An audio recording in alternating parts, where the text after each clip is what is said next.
Okay, so we'll go ahead and get started. A small group, but dedicated. I appreciate you. It's hard to talk to yourself sometimes. So as you guys are rolling into the completion of digging in really to getting your grant done, we're going to talk about grant reviews, which actually will add to it the sections that you should be considering. You guys have all already submitted an outline, which I'll have back to you tomorrow with comments. And you've been working on different sections. You had some fun with power and sample size. I have a different definition of fun than most people. You'll be working this week on your eligibility criteria. So considering who the population you'll be addressing is, and you'll be working on some of the other sections, but having an idea of what happens during a grant review can be very beneficial. Have any of you actually served on grant review panels before? I have, yeah. How did you find it, Rebecca? Educational, extremely educational. Right, so you learn more about writing a grant once you start reviewing other people's grants? Yep. I feel like it has immensely changed how I write grants. Yes, I actually concur. I think it has really streamlined, and there's things that you don't pay attention to. I mean, we'd love for it all to be just 100% the science, but I think people fail to recognize that the grant panels are made up of incredibly diverse groups of people who aren't all going to have the specific scientific background that you are maybe writing it for. And so it really needs to be brought down to a lower level than, the PhD level science that you've written, or the MD level science that you've written it for. And so we're going to talk a little bit about that today. So I do a lot of grant reviews for the Department of Defense. And they actually, in my opinion, I've done reviews for NIH, for the National MS Society. I've done reviews for Canada. I've done internal reviews at UAB. And they all do sort of follow the same process. I find that the Department of Defense actually has a broader community of reviewers than, say, necessarily NIH. So that's sort of, I'm going to make it a little bit broader in terms of what because you should consider all of these things, even if there isn't a dedicated reviewer for that, especially if it's a smaller grant funding agency. Oh, Emily joined us. Can I chime in on that? Yeah. Yes, I would absolutely agree on that. And especially for DOD is sort of like impact to the community, and thinking about like advocates or potentially patients that may have family members with whatever disease that you're working on, being able to tap into how it's going to impact those patients goes a long way. Yeah, I absolutely concur. So the DoD will talk about this, but they have what are called consumer reviewers. The National MS Society, as well as other funders for multiple sclerosis, the ACCRAL for rheumatology does now as well have consumer reviewers. So these are people with the condition that's under study, or their caregivers that are also reviewing the grant. So you really do need to keep in mind that it needs to be readable. Your grant needs to be non-scienced, right? Because ultimately, so obviously if you're doing bench science, there's going to be something, so this is laboratory, there's going to be a lot more technical language, but if you're doing clinical trials, the ultimate goal is for whatever it is that you show to be more effective, if that's what it ends, or equivocal, that people understand what that means. And so you do need to be already in the habit of writing translationally. It's a big word for what it means. It's so that people can understand it who are going to be using it. They can understand what it does, how it works. And you have to understand that if you're successful and this gets implemented broadly, or for whatever disease condition you're in, that everyone that's implementing this isn't going to have that background either, necessarily. So particularly if it's something that goes into like general practice. So for GPs, they may not have the background of a neurologist or a rehab scientist, or somebody who's if the general practitioner is the gateway for some of these conditions, then you really need to be able to make it understandable to everybody. And writing your grant that way goes a long way to that. So the DoD, the panel members are made up by clinician reviewers. So it's usually a physician or practitioner of some sort. It's not always an MD. About half the time it's usually a PhD. It depends on the area of interest. So if it's rehab medicine, a lot of times they're PhDs. But if it's, it can be a physician as well, or a qualified treating practitioner. I've seen nurses, like I said, I've seen rehab scientists, I've seen exercise physiologists. So there's a clinician or what's called a primary reviewer. There's also a primary scientist reviewer at the DoD. So at the NIH, these would be primary and secondary reviewers. That's what they're called at the NIH, primary and secondary. But they serve the same roles. So there's somebody who is an expert in the field at the patient end, and somebody who's an expert in the field on the science end, that serve as the two primary reviewers for your grant. At the DoD and a lot of other places, there's consumer reviewers. So at the DoD, it's active duty or veterans that have the condition under study. In other places, it can be caregivers, or it can be family members, or it can be the person suffering from the condition under study. There will be a biostatistician or a statistician or an epidemiologist that reviews. At the NIH, there's often a primary and secondary statistician reviewer. DoD, there are 2 biostatisticians on the panel, but only one does the primary review, but we often chime in. I actually read all the grants, even the ones I'm not assigned to, because you're involved in that discussion. Particularly as you become a more advanced reviewer or more advanced in your career, a lot of times I'm the senior biostatistician on our panels, and we've got somebody who's new for the first time. And so the panel leader, the SRO or the SRA, the scientific review administrator, will ask me to verify the power and sample size of all the grants. And sometimes to work with the other biostatistician about the best, like the conversations that need to be had or some of the things that need to be reviewed. You're seeing bioethicists now. So there's somebody on the panel that's reviewing that what you can do to the participants is actually something that you can do to the participants. So we've seen a lot of history of poorly run and poorly conducted clinical trials. We now have people who are reading the grants to make sure that what you are doing with the participant or the samples that you're getting from them are being treated, they're being treated in an ethical manner. They also sort of go hand in hand with the regulatory compliance specialist. The technology or tech transfer specialist, this is for intellectual property.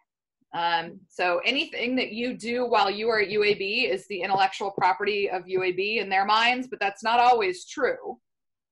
So if you're using someone else's app, if you are using if it's a pharmaceutical intervention, UAB doesn't own the pharmaceutical IP.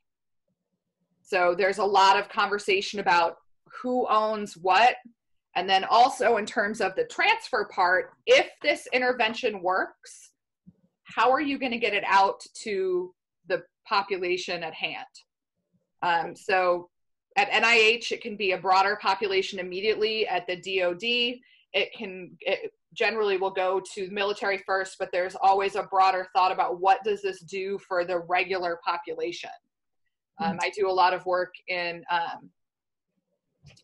the orthopedic realm with traumatic amputations, obviously at the active duty military, but people have amputations for all sorts of reasons outside of the military. And so a lot of whether or not what will work in a general population comes up.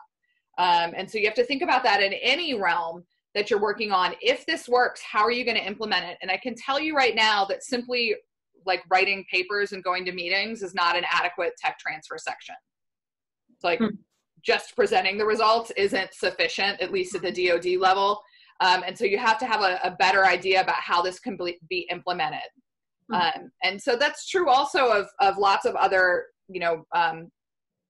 disease areas. If you're looking at, say, an infusion, so if you're looking at something where somebody has to take a medication every day, or they can go in once a quarter and get an infusion, implementing that can actually be very tricky because you have to have an infusion center.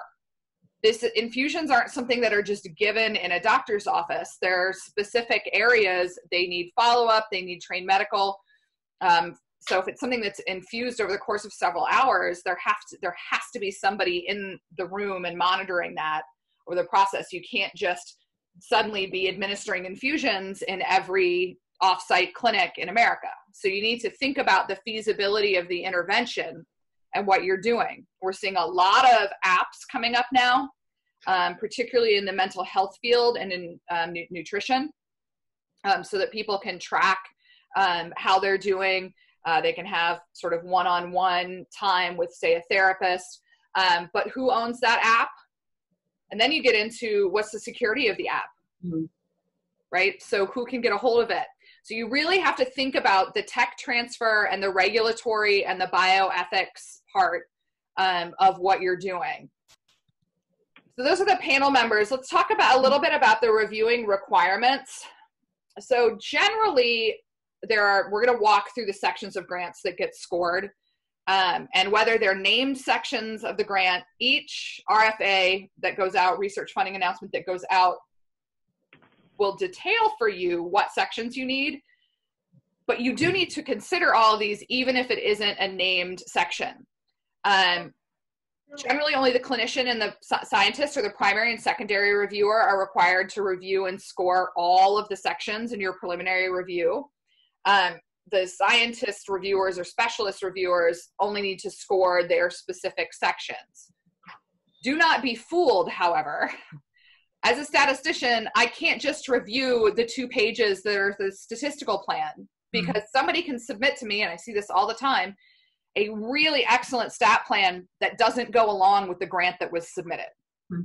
So it's really always very funny to me when I see a very generic, well-written stat plan that actually, and I've seen these that say treatment group A and treatment group B. You're like, oh my God, can you not just put the actual names in? There's a part about personnel and communication that we'll get to as well. And so those of us that are reviewing specific sections, we actually also have to read the entire grant. And particularly to verify power and sample size, I can't do that without going back to the scientific sections and seeing what estimates they're using and finding those references and where they came from. So while not every person is scoring every section, everybody will read the entire grant. And then usually when you get to the panel, everyone will score the whole grant, not just the sections that they were reviewing. So the responsibilities in the preliminary review from the consumer reviewer, so the clinician or primary and secondary reviewers have to look at everything and score those. The consumer reviewer is going to look at what's called the clinical impact, which Rebecca had spoken about. So as a person with this condition or a caregiver of a person with this condition, if this grant is successful, and that's sort of how you approach every review, is that if this grant is successful, what's going to be the impact? You're not going to get $1 million or upwards of $10 million in clinical trials and even higher to review or, to do this if there's no impact.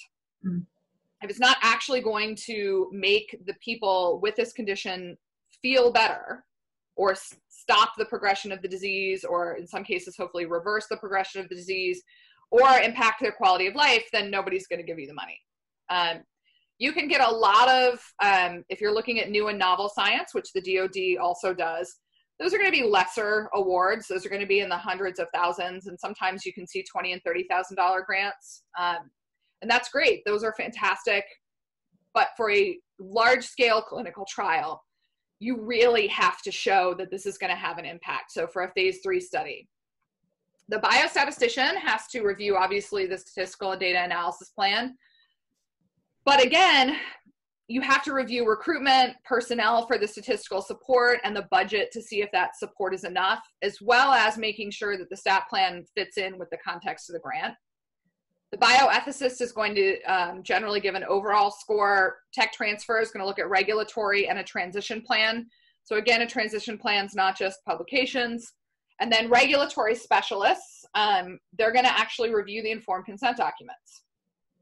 So you do have to include that in most clinical trial, well, every clinical trial panel I've ever sat on requires a preliminary informed consent. And I should be clear now, that is not the template you download from UAB. It needs to be specific to what you're studying. So if you are only studying males, your informed consent should not include the section on pregnancy. So it's not just a quick thing that you can download. So be aware of that when you're asked for an informed consent. This is also, by the way, why UAB has like a 1-month deadline before you have to get it to UAB to go through before you can submit it, because there's somebody that takes a look at these sections to make sure that you have everything that's applicable. It's easy to miss stuff. They ask for a lot of things. So for the summary and description, it can be the primary reviewer that has to provide an overall summary, or it may be the primary and secondary reviewer. They will actually provide a brief, non-evaluative description of the purpose and objectives of the study. So they're actually going to put this in lay language. They're going to read the whole grant and provide a couple of paragraphs that cover their specific aims, the type of study, study phase or class, the study model, and then the intervention to be tested. And so that is something that the other reviewers will reference when we're talking about the whole review. So make sure when you are writing your grant to include the keywords that are in the RFA, that are in the call. Almost every review section now, everything's electronic. I do keyword searches, right? So these, you'll get PDFs, and I open it up, and the very first thing that I search for is power, which is actually kind of funny when you're talking about prosthetics, because power comes up a lot. So I sometimes have to search different words. But each of the reviewers in their particular area, and then the primary and secondary reviewers are going to search the keywords for the RFA. So it's sort of like applying for a job. You look at the description for the job, and you better make sure in your letter of interest and your CV or your resume that those words come out. Because if they don't, then it's going to say that you're not being responsive to the announcement. Everybody's going to look at the clinical impact again. We mentioned this before, but how relevant are the outcomes to the individuals affected by that condition? How is your sample population representative? So we see a lot of crossover in multiple sclerosis with people who do Parkinson's research. They do share a lot of the same symptoms. And so you'll see a lot of crossover in terms of symptomatic medications for people wanting to try it. Either I'm in a Parkinson's review and it's a drug that's from MS, or vice versa. We see a lot of crossover as well in CTE, so concussion related issues. There's a lot of crossover in the sports community and the military community. But sometimes we'll get grants that have clearly been written only with the sports community in mind, and they haven't really bothered to change their grant call for the military population. So they're planning on getting all of their participants from football teams. Not quite the same thing, right? So while you're getting, I mean, in some ways a concussion is a concussion, but you're looking at concussions from repeated concussion in the sporting community versus a blast one-time concussion, like really a bad concussion in the military. And so you have to sort of think about what population you're going to be addressing. Whether the potential outcomes will provide improved benefits for individuals in the short term and or the long term. So what are the perceived benefits, and then how significant the long-term benefits after implementation are going to carry out. So is this a short one-time fix, or is it something that lasts for duration, or sometimes it takes a while to show the impact? And that's the rub in clinical trials, right? We're given 5-year grant cycles, basically. No one's ready to go on day one. Takes about 1.5 years to get things up and running for a large-scale clinical trial. It's going to take you a couple of years to recruit, and then, oh my gosh, your grant cycle's done, right? So you have to think about, I mean, in some of these cases, you've got to be ready to go really quickly. And so you'll start actually doing a lot of the preparatory work for grants before the money hits your institution, so that you can get your follow-up and long-term follow-up. That's a whole nother animal. Then we get into the research strategy. And this is something, so it's great and everything that you have this really good idea, right? But then how are you going to do it? So make sure that that's addressed. How well the scientific rationale for testing the intervention is supported by preliminary data. So if you are going for a phase 3 study, you have to have preliminary data. And so you would have come through a trial planning grant, a pilot study, or there would be preliminary data that somebody else has done. And you have to look at a critical analysis, literature analysis, any preclinical or clinical evidence thus far to support your rationale. Are the study aims, hypotheses, and objectives, methods, data collection procedures, and analyses that they've defined, are they going to actually answer the objective? This happens more than you'd like to think.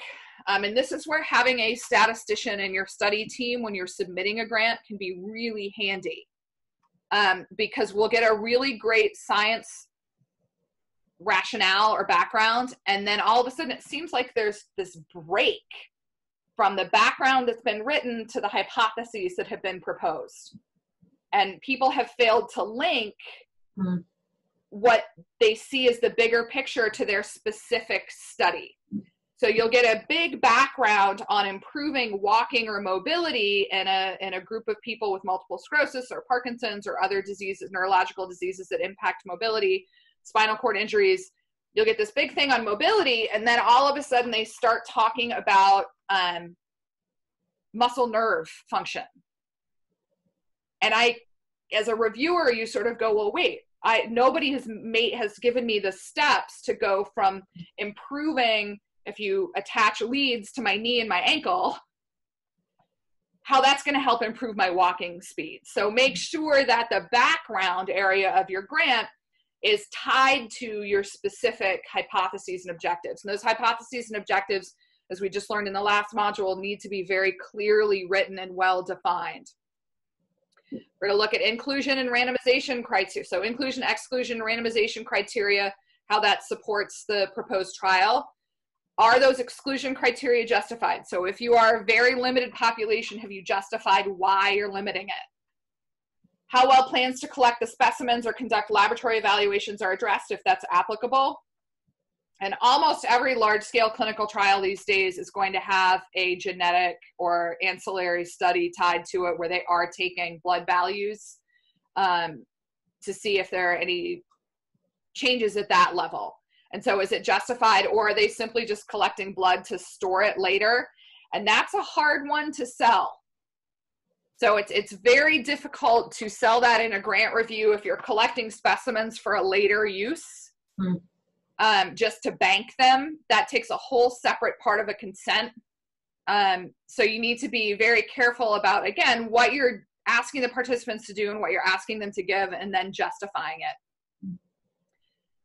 And then your data collection instruments, if they're applicable, are they appropriate to the proposed study? So are people using validated measures? How long do they take? Is it applicable? Is it going to answer the question, right? So are they collecting something that can address change in the period of time that they want it? And then are there any alternative strategies discussed? So are there challenges? What about, this gets sort of now starts to cross over into the statistical plan, about missing data, about the onus on the participant, about dropout, how arduous is what they're collecting going to be. So you really have to think about those types of things in advance. Then there's a large section on the intervention itself. Is there evidence of support? So availability of the intervention from its source. So I am working on the upstart of a trial right now, and they are still attempting to figure out where we're getting the placebo from. And it's an injection, so the placebo is actually just saline, but it has to match, right, what the active medication looks like. And so do you have availability of that? The shingles vaccine, there's actually a short supply available of that in some areas, and so you have to think about that kind of issue. So it's broader than just, oh, we're going to do this drug. Well, can you? If it's a surgical technique, are there enough people that are actually trained in that technique to do enough surgeries in the time frame in which you have the funding? So does it address the clinical needs? how it compares with current interventions or standard of care. So standard of care comes up a lot in the discussions, and this is where the scientific reviewers and the practitioners will really get involved, is what you're doing going to be better than what's already out there? And better doesn't necessarily have to mean clinically better. It encompasses all of those things, like safety, ease of use, longevity of use. So is it going to meet those needs or be better than standard of care? And then how expensive is it? I mean, that's a reality. If we're looking at a new injectable medication or a new infusion, that's upwards of $60,000 or $70,000 a year for a patient. And do we think if there's already effective medications, you've got to get insurance companies to accept this? It's the reality of where we live in the United States. These are lesser realities if you live in Europe. Because as things are approved, it's going to be covered in most cases. So to think about that and how people will use it. How well the research procedures are delineated from routine clinical procedures. So what are you doing outside of standard of care? And what makes this not an observational or not a pragmatic study? So what's different? And then basically, you have to have a protocol. So what measures are described to ensure consistency throughout the study, and then consistency of dosing of active ingredients, if you have nutritional supplements or if you have something that is not a prescription controlled medication, what kind of procedures are there to ensure the quality of that? Ooh, regulatory. These are the least fun things. I think people often say, well, duh, I mean, you know, we're here to treat people and to make them better, but there's no getting around your IRB. There's no getting around the FDA if that's applicable. We just got reviews back from the FDA on a protocol that we have now. And there's about 25 questions that they have for us that have to be addressed. Some of them are justifications that it's just like wasn't a reference there. In this particular review, the FDA wants us to consider changing the primary outcome, right? So that's a really big change for our study. That would be a really, really big change. We spent about an hour on a call the other day talking about why we're not going to change the primary outcome and the appropriate justification for that. So when it's in grant review, I think people, especially who haven't gone through an FDA process, so an IND, which is an investigational new drug, or an investigational device, which is the IDE. So if you want to do a pacemaker versus an injectable or a pill, if you need an FDA approval for that, it takes like a year. I've had some that have taken 2 to 3 years in the go around because it's newer science, and so things are rapidly changing. And so when the FDA reviews it, by the time you're ready to go back in, the landscape has changed. And so people will say, "Oh, we'll get FDA approval." Well, no, you should have already started that process because it's going to involve your institution. It's going to involve conference calls with the FDA. They have a mandatory 30-day reply, but it generally doesn't happen that quickly. You have to return it back to them within 30 days. They're supposed to respond within 30 days, but that's not always the case. It depends on how much stuff they have waiting. And so you really need to get that started before, especially if it's really a brand new. Sometimes you get an IND when you're using the medication in a new population, or if you're using it in a new manner. And so just think about that before you go in. There will be lots of conversations on regulatory about whether or not the consent is appropriate, if they're looking for exemptions for certain things, do they have plans for that? And then with the transition plan, what's the strategy to bring that intervention to the next level of development? There's a whole bunch of information here that I'll let you read these slides when I post them, but they really want to talk about intellectual property and then the next steps to success for this intervention. It's not just, oh, neat, we found for the alternative hypothesis. You really have to address the transition plan these days. And like I said, it's not just publication. Then there's a whole section on recruitment, accrual, and feasibility. So your idea might be the neatest thing that has come along. If you can't do it or roll it out to the population, the broader population for this disease, then it doesn't matter. If you can't recruit participants, if you can't keep them, and if it's not very feasible to actually do what you need to do. So I think about the DoD, when they're trying to test new prosthetics that are for lower limbs, there are 4, might be 6 now, places in the United States that have these great big treadmills. They're like diamond shaped, or they're octagonally shaped. They're huge. They take up whole rooms, and they've got green screens, and they have big TV screens, and they can make them wavy and bumpy. But you have to fly people there to test them. This isn't just like a regular treadmill test, right? If you want them to go back into active duty where there's terrain, then you have to test them there. What's the feasibility of completing the study? So can they get access to the proposed population? Recruitment informed consent and screening process and retention, is that going to meet the needs of the trial? How well the application identifies possible delays. So everybody likes to think that as soon as they open for recruitment, you can get 500 people in that first month, and that's a joke. Even in simple situations where it's a vaccine study, where they're literally getting a shot and you're following them for 6 weeks or 6 months, you're not gonna have 1,000 people show up on the first day. And what if there are competing interventions out there? I had a trial where we had to stop enrollment because a new drug hit the market and our population disappeared.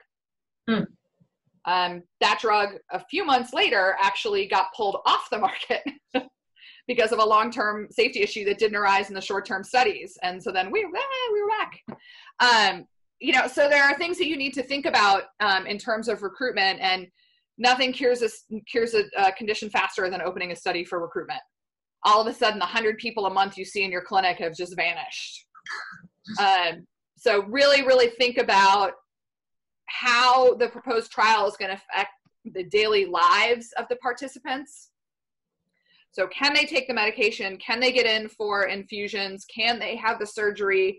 Do they have to stay overnight somewhere? Do they have to travel somewhere for several weeks? If they're going to have to travel somewhere, then you've got to pay for all the travel.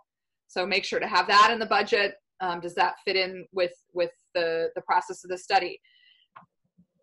This is an interesting one. If it is an app that you're using, my parents, you know, do people have smartphones? I still have people I know that have flip phones. So if it's an app, are you then going to provide a smartphone for people who need it?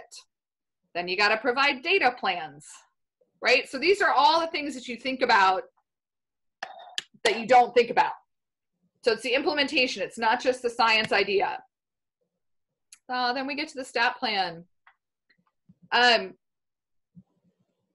This is always just the funniest part. So preliminary scores will go up, and you'll see the scientific parts are all like 8s and 9s, and then you see a stat plan and it's a 2. Don't let your stat plan be what kills your grant. I am never more happy than if I have the science part's awesome and I get to my stat plan and it's great, because you're like, yay, that's fantastic. I would say more than half the time I get to the stat plan and they don't know what they're going to do with the data.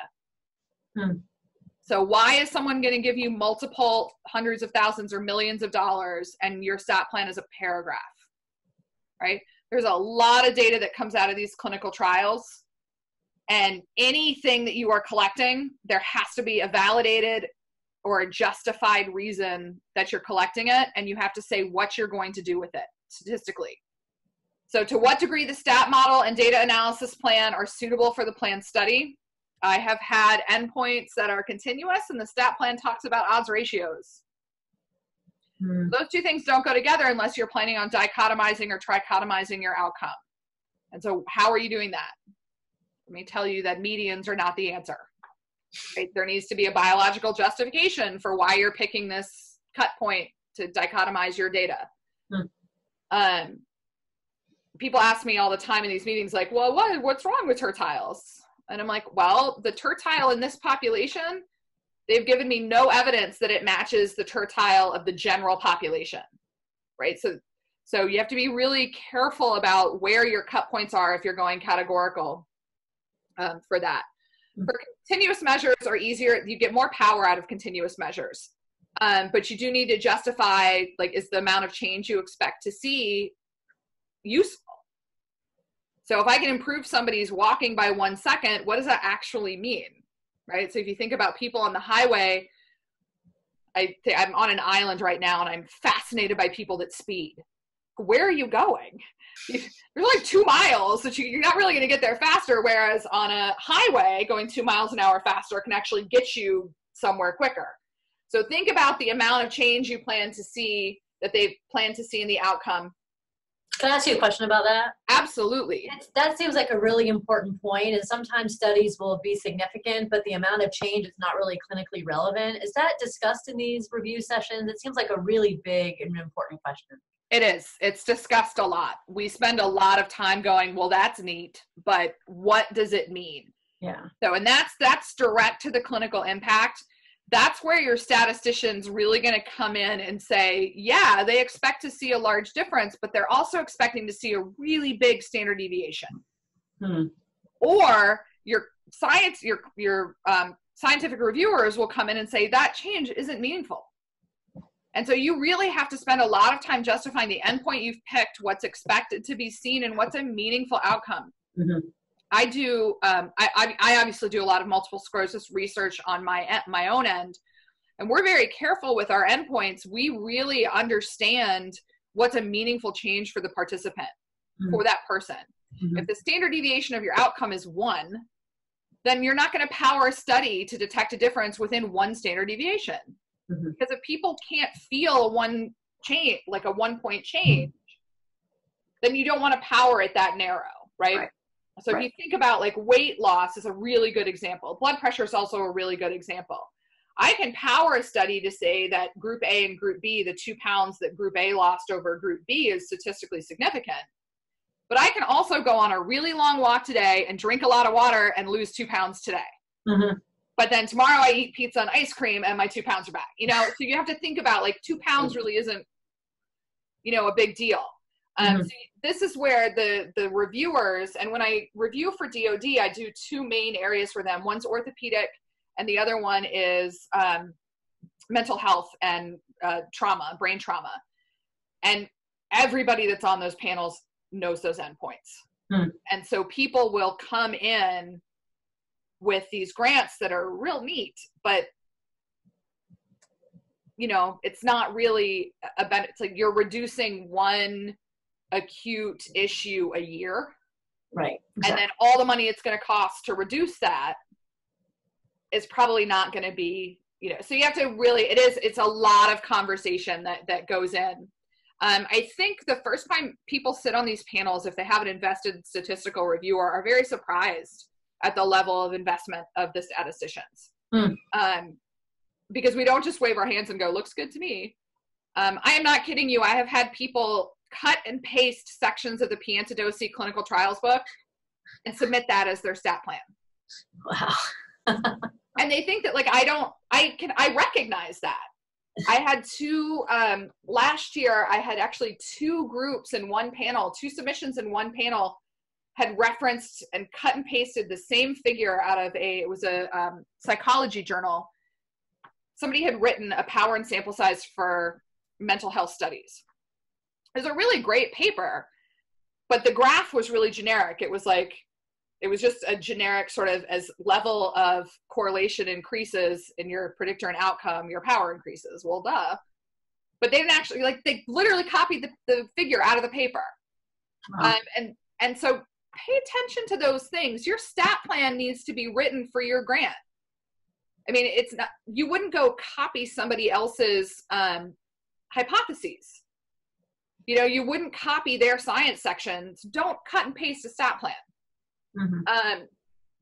The stat plan actually really needs to be sort of well thought out. You can't just have an analytical section for your primary endpoint. So if you have 3 hypotheses then all three of those hypotheses need to be addressed in the stat plan. They all need to be addressed with power and sample size.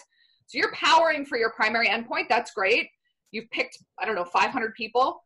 What can you see for your secondary and tertiary endpoints with that sample size? So don't ignore that. The stat plan also needs to include what happens if you don't meet recruitment? What happens if you have missing data? What are you doing about correlated endpoints? There's a lot of stuff, and I'm going to post what I use when I review. I will post this. It's just a Word file that I use when I review grants. And it's just for the stat section, so you can see all the things that are considered.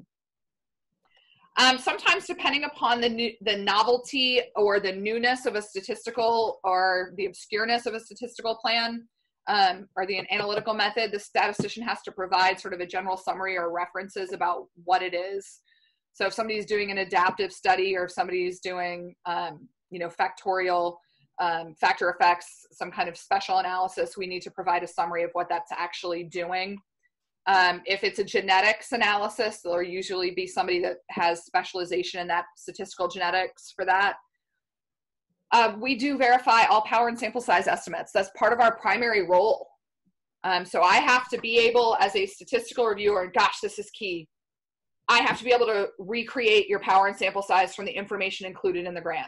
And I think a lot of people don't know that we go to that level.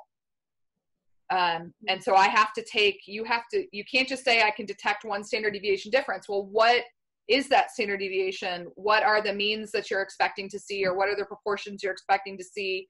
How big is that change? Where did that data come from? And what happens if you are off on your estimates in any way? It's always really funny, and I did this, the very first power and sample size section that I wrote for a grant, I did it wrong. It was like the first week that I was in my job. And I was unaware that the power and sample size program that I was using only gives you the group N. It doesn't give you the total N, so it's times 2. That's one of the big things we see in power and sample size errors, is that people don't realize, they're like, oh, we only need 100 people. And I'm like, actually, you need 200. Mm-hmm. So the whatever you used only returned the intervention arm N, and it's supposed to be 2 times the N. Another thing that we see all the time, which drives me nuts, is all of the hypotheses are one-sided. So we're looking for improvement, and then it gets to the stat plan and all the tests are two-sided. Mm-hmm. So make sure that there's that alignment with how your hypotheses are written versus what the statistical plan is actually written for. This is why you got to get up and with your statistician early, and have them read your whole grant. Don't just say this is what we need and take their paragraph and insert it. Also, don't insert a stat plan from another grant. That's happened. I've seen that before, where the outcome names change and you're like, oh my God, they didn't even edit it. It's amazing what people will do. That leads directly into personnel and communication. So this is actually assessed when we review grants. Is the study team appropriate for what they're going to do? I get grants sometimes where the primary investigator is really well known and is obviously well suited to carry out the study, but then you look at, they're only asking for like 2% effort for that person. That's not realistic in a clinical trial. You can't have investigators. This clinical trial should not fund your entire clinic. It shouldn't cover all your residents and all your fellows and everyone's salary, right? It needs to be an appropriate number of personnel. They need to have the expertise. We are all for young investigators. Like, that's great. Bring on young investigators, but you also need to have, especially for large scale trials, experienced investigators. How appropriate the effort levels are. Do you expect a bait and switch? So do you expect that this is, say, Gary Cutter's name on the grant, but then there's every realistic expectation that it's going to be immediately swapped for a younger faculty member? So think about the effort that goes, oh my God, statistical effort. I get these large, like 3- and 4-year grants, and they have a $3,000 statistical budget. That's like not even after, that's like 2 weeks of a statistician, a PhD level statistician's time. So really, really give careful thought to the appropriate amount of budgetary needs. If they have no stat budget and they're using like, so the Mayo Clinic never has a specific stat budget because they have a big biostats department that's funded from their endowment. So they generally will have a little bit of power, like a little bit of time for statisticians, but there will be a letter of support that says that whatever they need, they get. So that's great. But that letter has to be there. The same thing happens at like the Cleveland Clinic. That is not how UAB works. We worked with somebody in designing a new study recently who'd come down from the Mayo Clinic, and he was sort of aghast at our budget. He was like, the Mayo Clinic will do it for free. And I'm like, yeah, they're not really doing it for free. They're supported by the institution. So make sure you understand personnel communication. That'll go, also the ethical considerations that we talked about. So it needs to be an ethically designed study, and there has to be a good informed consent. They have to be well aware of what the risks are, and they need to be able to delineate expected and unexpected adverse events. So that should be detailed. What are the expected serious or adverse events? And then if it's disease progression, that's part of the disease, right? So be very clear about what happens with untoward events and what the ethical considerations and risk are to the participants. What is the environment, so the scientific environment, the clinical setting, institutional support. If you're doing studies in private practices, which we do all the time, what's the umbrella that's supporting them, right? So are you using a central IRB? Is UAB covering as their IRB? If they are using, if it's a private practice, what about MRIs and X-rays and labs? Where are those coming from? You have to get those vetted, and there's all sorts of regulatory stuff that goes into there. Budget. I think it's really funny when it's a $3 million budget, and I'm not kidding you. I've seen budgets come in at 2.9999999. I'm like, would you just add pencils in to like get it up to that amount? So we actually really do go through the budgets, maximum costs equal to or lesser than the allowable total. We had one that came in where they were doing 40 surgeries, and just on the Medicare rate alone, that would exceed the whole budget for the study, and we could not figure out how they were going to get this surgical intervention done because it was a new intervention, so it was not going to be covered by insurance. It turns out that the institution was going to foot the bill for that, but there was no letter of support. There was like somebody found one mention of it in somebody else's letter, but there was no institutional letter of support. So the budgets are really gone through. It needs to be appropriate. There needs to be a statistical budget, and that needs to be appropriate as well. This is the final one that people generally think doesn't matter, and it really, really does.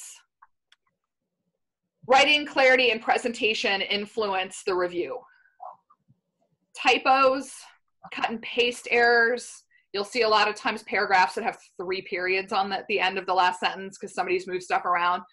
Formatting is really important. If it is difficult to read, then we can't really judge it. I say the same thing to my students about turning homework in.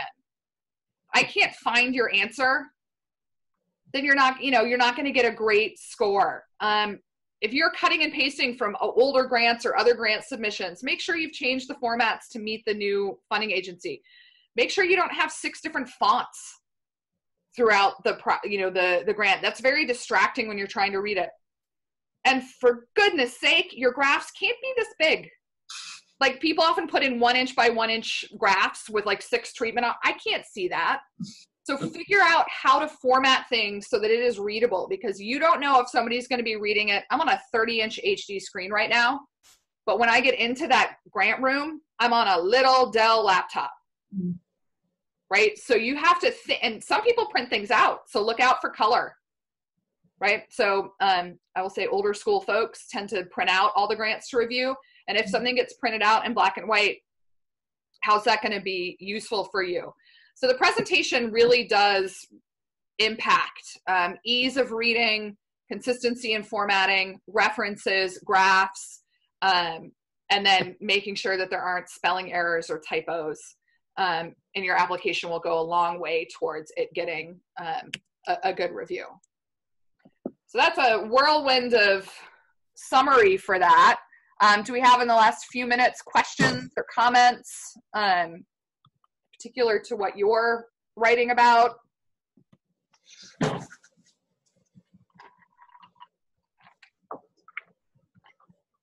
Anyone? Well, great.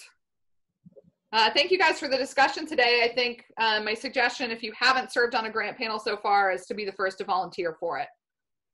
Wherever you get, some of you are already on faculty now, but if you move into a new job, let your supervisor or your chair know that you're willing to be on grant panels. I get asked to do them all the time, and I can't always do it, and so I will then send them to junior faculty to say, oh, we'll try this person. But it will really, reviewing other people's grants, you'll learn a lot about what to do and a lot about what not to do. If it's not clear, if it's not concise, and if you don't consider all of these areas, then nobody's going to give you any money. All right. Well, thank you guys. A simple stats question. Sure. You said that sometimes the analysis of plan will be written to look for an improvement, but then the statistical tests are two-sided. So I think in some of the books I've read, and when George Howard gave a lecture recently, he said almost always use a two-sided test, even if you expect to see an improvement. Otherwise, it's a red flag for the statistical reviewer. So just help me think through it. Is there a time where you'd want to use one versus two-sided when you expect or are hoping for an improvement? Yeah, so it's fine. Like the FDA came back and was like, we want you to do a two-sided test. You need to justify why your hypothesis is looking for an increase or an improvement or a decrease in something that also references an improvement, but why you're doing a two-sided test. Okay. So it just it's a pretty simple statement, actually. One of the things is that if you power for a two-sided test, then you're actually overpowered for the one-sided improvement. So that's one of the justifications, because you need more people for a two-sided than you do a one-sided. But it's a weird transition if nobody says, wow, we aim to show that this is an improvement. We are going to do all two-sided statistical tests for the following reasons. Okay. And so it's just some thought needs to go into it. Again, it's like one of those things where the entire scientific rationale is about walking speed, and then you get to the grant and it's about nerve tests. There's like that break in the thinking, especially if you're doing pilot studies and you're only going to get 30 people. Doing a two-sided test, you're going to lose power. You've lost power there, right? So every person counts. In a large-scale clinical trial where you're looking at like 1,000 people and you're probably powered at 90% anyway, having it be a two-sided test. And if there's multiple groups, by the way, if there's like 3 treatment arms, then it is an equal, not equal situation, because then you're in an ANOVA. You just need to be very clear, and your statistician needs to be able to say, look, this is why we've powered it for a two-sided test. This is why we're going to look at differences between the groups rather than a single improvement. If you have multiple treatment arms, so let's say I have 3 treatment arms, the CombiRx study is a great example of this. We did 2 one-sided tests, which is actually the equivalent of doing an omnibus overall difference, because the combination has to be better than both single agent arms alone. So we did 2 one-sided tests, but you could actually do an omnibus test for that. We had to justify it. So just, again, it's about the clarity or the line of thinking. Okay. Thank you. Sure. Anybody else? All right. Well, seeing none, go off about your day. Have a good one. Thank you. Sure. Thanks. Bye. Bye.